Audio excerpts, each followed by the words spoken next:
back to another Flash episode review. My thoughts on tonight's episode of Flash, which is part 2 of the 4-part DCTV crossover happening this week. Obviously, with this episode being titled Invasion. And honestly, this episode is really the start of this whole crossover, because last night's episode of Supergirl, while I loved it as a Supergirl episode, I feel like for people who were watching the episode just because of the crossover, who don't normally watch Supergirl, I see a lot of people were upset because it was really like the last minute or so that Barry and Cisco even showed up to recruit Supergirl to fight the Dominators. But overall, I loved the episode. As a crossover episode, it was mismarketed. They should have said, they should have said that only the last part's going to tie in, because it really wasn't a crossover episode except for that very minuscule part of the episode. But now we're full on into the crossover with this week. We got, Supergirl coming. We find out Supergirl is from Earth 38. She's finally brought over to the Arrowverse, and she's got to meet everyone between, Team Flash, Team Arrow, in the Legends team. And honestly, I tried so hard to keep myself composed as I was watching this episode.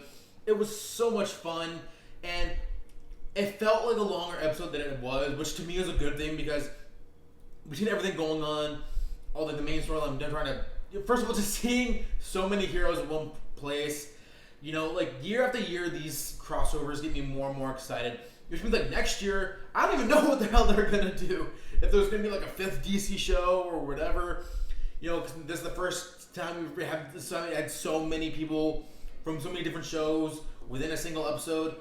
So again, it was super packed, and it was super cool seeing all these characters interact, like Supergirl interacting with Heatwave, and seeing everyone's reactions to each other, and seeing some characters' interactions that we haven't seen since earlier episodes of The Flash and Arrow. So that was really cool. A lot of great character moments, great action, a lot of cool stuff going on. So to hear my thoughts on tonight's episode, again, I thought it was really great, action-packed. The Dominators themselves look pretty cool, especially for they look like generic aliens, but I like how they're setting up a backstory of, they were there in the 1950s, and they killed a lot of soldiers, and how there's obviously a huge plan with them, especially by the end of the episode, them abducting so many of our heroes. We don't know what their end game is. Obviously, they're going to be stopped by the end of this crossover, so it's not going to be a season-long battle with them, but it's still cool seeing a threat like that nonetheless, and finding out that, whether it was these Dominators or Dominators from Supergirl's universe, that the Dominators did attack Krypton at some point. That was a cool bit of information that they shared in the episode.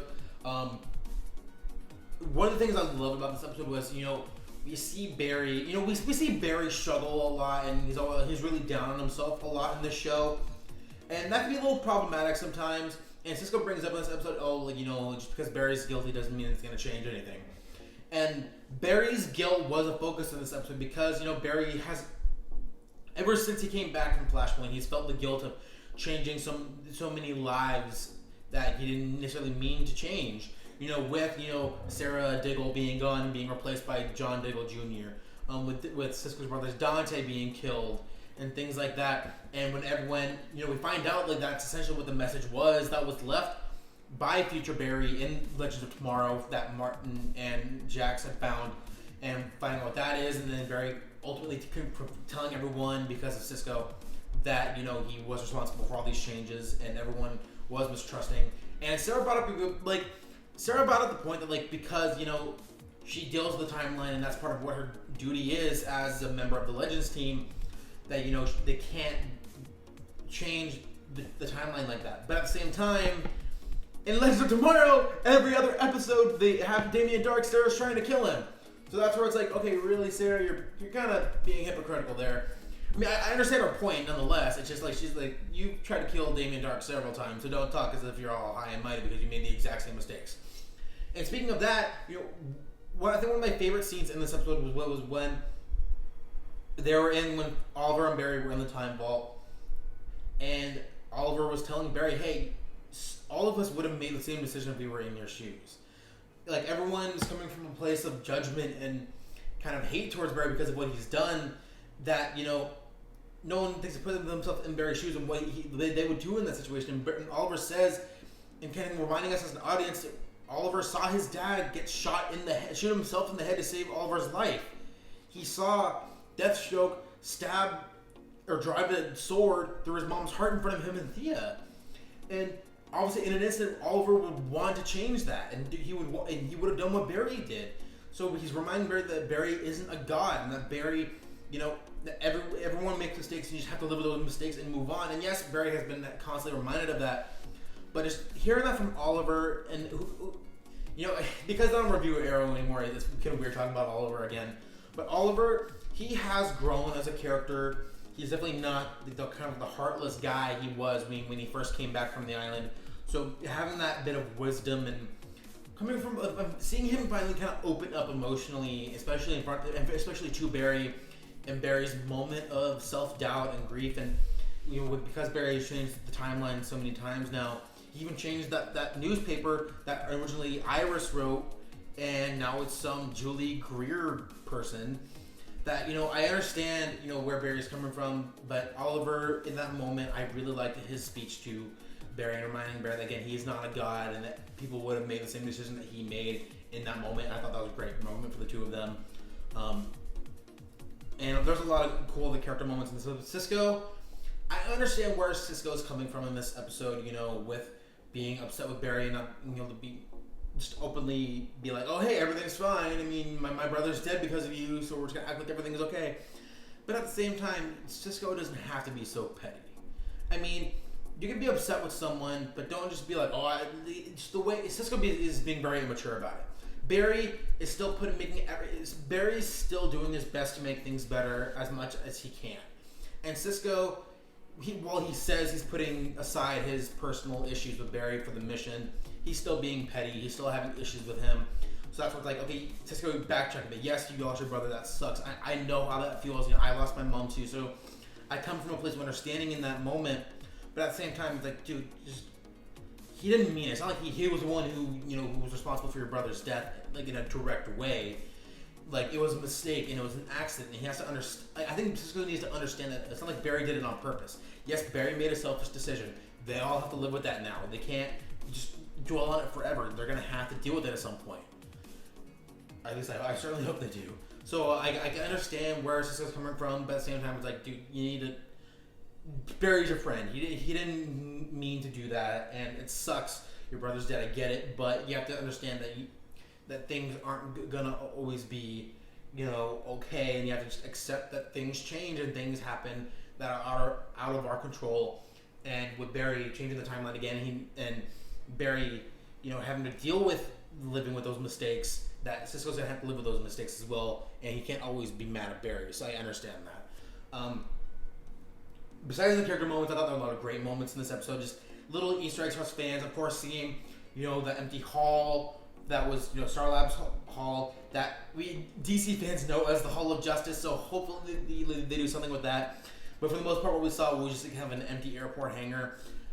They wouldn't have such a big thing like that, like especially with it being the Hall of Justice, if they weren't going to use that in a major way. We see them in an airport, like some sort of hangar, and they're all training and battling Supergirl to prepare to battle the Dominators. That was cool, but at the same time, like, I want that to be, especially since they can't be the Justice League in the show, if they're going to be the Super Friends, that would be cool to have that sort of thing, or maybe not call themselves the Super Friends, but create the hall as a place to bring all the heroes together, because that's something we're lacking in the show, especially since there's so many heroes now. What else is there?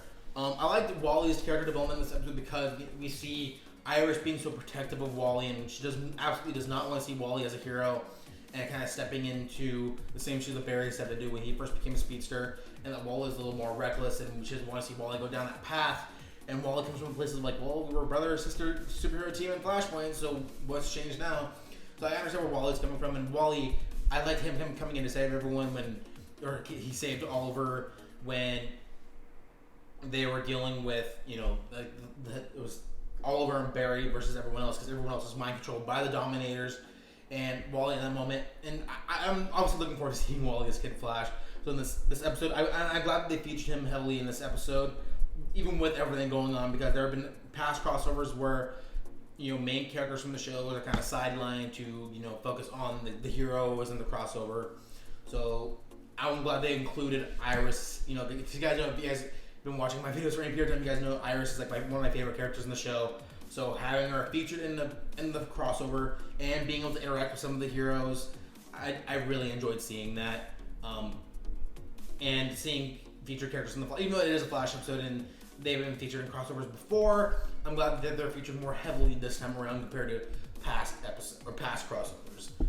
So what else is there? There's again the action sequences in this episode were great. The fights between, you know, Barry, Oliver, and the rest of the heroes, especially with Barry versus, you know, Firestorm, Atom, and Supergirl all on the roof of Star Lab. That was awesome visually, and him using the lightning to kind of take everyone down in a second on the roof. That was awesome. And then Barry's like raced against Supergirl, you know, to get her to that warehouse so they can, you know, shut off or destroy the mind control thing. That was cool visually. Again, the action sequence. These shows do action really, really well. Even though the CGI is, you could tell it's kind of like cheesy CGI. It is a TV budget, so I kind of forgive it. But action I thought was great nonetheless. With that being said, I think that's pretty much going to be it. Well, before I forget, I did like how they featured, you know, Stein finally meeting his daughter. For those of you who watch Legends of Tomorrow, and that obviously that's been a thing that they've been teasing the last couple of episodes. That he has this memory of this person that he thinks he loves, and we find out in tonight's episode of The Flash that that's his daughter, and he doesn't necessarily know what to say. He's like, I'll be back, and then him and Caitlin kind of go off, and I feel like a lot of the characters had good moments in this episode, and I'm looking forward to tomorrow night's episode of Arrow, featuring more character moments and more great, awesome moments for this crossover.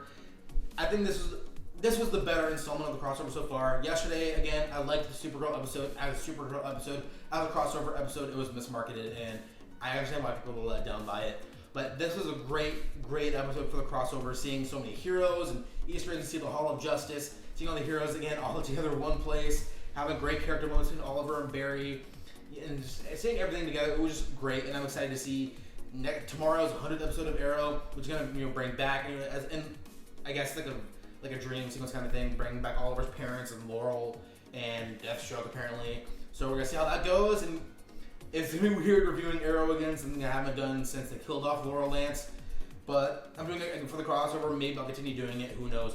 We'll see after I review the show tomorrow night. So that's gonna be it from me. What did you guys think of tonight's episode of crossover? Sign your thoughts in the comment section below. Give this video a thumbs up and hit the subscribe button for every other video I'll be putting out this week and response to all these DCTV shows. Thank you guys for watching, and until next time, have a good one.